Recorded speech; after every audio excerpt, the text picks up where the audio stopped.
Chorron brendi asoschisi Xurshid aka bilan xudo xolisa bugun intervyu qilamiz va qancha pul ishlab topadilar va bizneslarni qanaqa qilib boshlaganlar hammasini birgalikda bilib olamiz.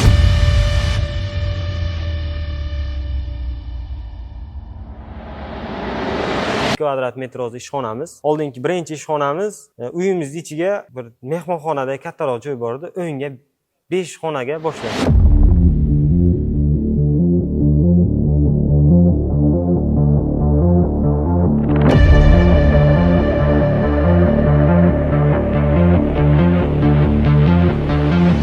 Chorron brendi. Nima uchun aynan Chorron nomini tanlagansizlar? Mana shu olgan o'zi uskuna necha pul turadi mana shu?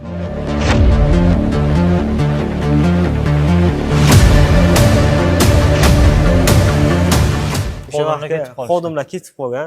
Bitta shogirdim qolgan. O'sha shogirdim aytgandek, aka, men bor, tamom, zerikmay hammasini qilamiz. Bu apparatlarni olishdan maqsad o'zi tushunmaydigan odam ham ishlab ketsin degan maqsadga olganmiz. Bu ham eng taniqli brend Dilmas kompaniyasining.